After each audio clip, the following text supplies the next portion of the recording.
It was September 13th, 1988, a Tuesday night like any other at the Texaco station just south of Albuquerque. The desert air was cooling, though it still clung to the day's oppressive heat.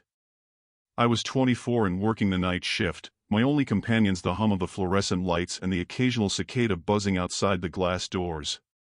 The gas station sat alone on Highway 47, a single beacon in the endless black. Business was slow, as usual.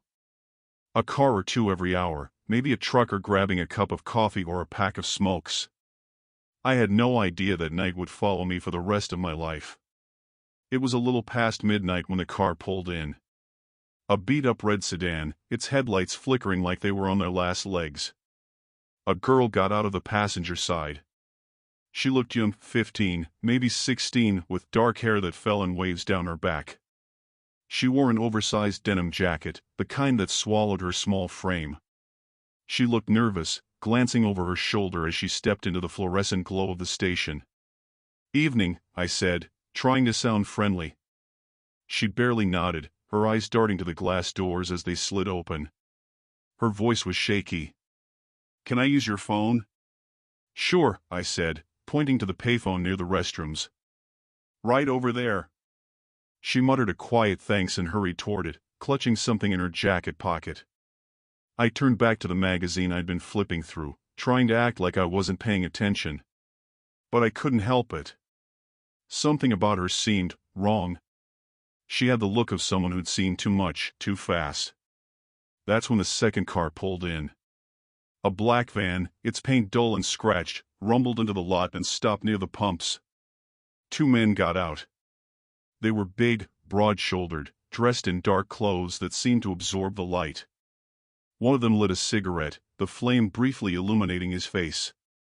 He had deep-set eyes and a scar running down his cheek. The other man didn't bother with pleasantries. He walked straight into the store. "Where is she?" he barked, his voice like gravel. I blinked, confused. "Who?" "The girl," he snapped.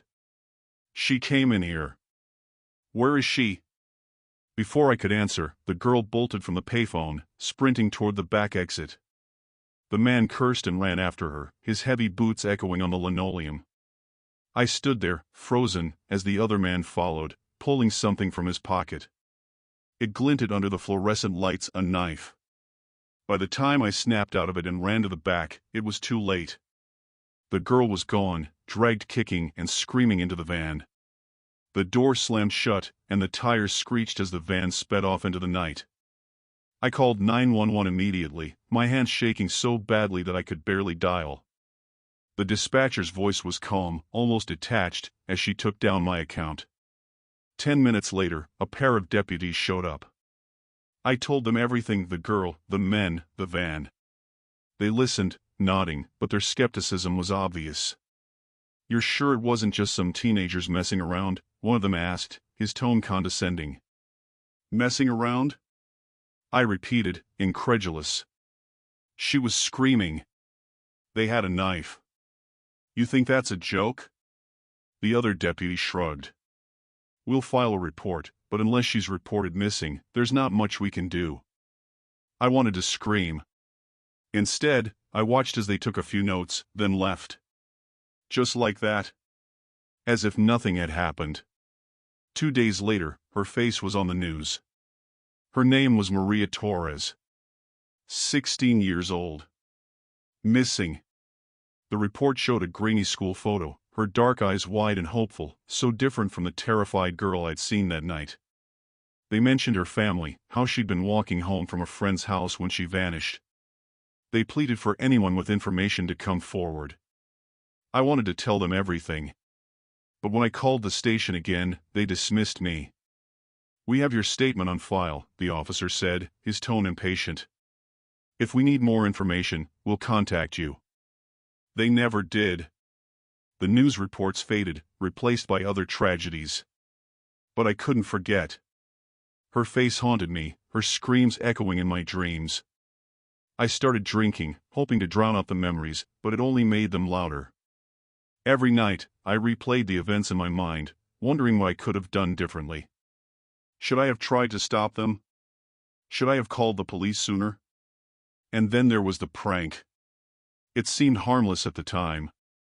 A stupid joke, born out of boredom and loneliness. I'd planted fake blood in the restroom, hoping to scare a customer, maybe give them a story to tell their friends. But what if Maria had seen it? What if she thought the station wasn't safe and tried to run? What if my prank had pushed her into the arms of those men? The thought ate at me, a parasite burrowing deep into my mind. I wanted to confess, to tell someone, anyone, but I couldn't. What would I say? That my stupid joke might have gotten a girl killed? No one would believe me. And even if they did, it wouldn't bring her back.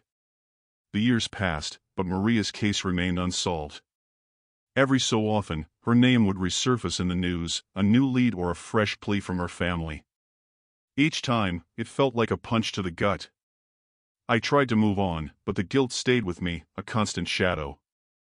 I quit the gas station, moved to a new town, and started over. But no matter where I went, I couldn't escape myself. Sometimes, late at night, I'd hear her voice. "Can I use your phone?" she'd ask, over and over, until I thought I'd go mad. Other times, I'd see her face in the crowd, her dark eyes staring at me accusingly. I stopped sleeping. Stopped eating. Stopped living. The guilt consumed me, leaving nothing but an empty shell. I don't know why I'm writing this now. Maybe it's a confession. Maybe it's a plea for forgiveness. Or maybe it's just a way to make sense of it all. All I know is that I can't keep it inside anymore. I failed Maria. I failed to protect her, failed to save her, and maybe even failed to give her peace. If anyone ever reads this, know that I'm sorry. Sorry for my cowardice, sorry for my stupidity, sorry for everything. And Maria, if you're out there somewhere, if by some miracle you're still alive, I hope you can forgive me. But I know I'll never forgive myself.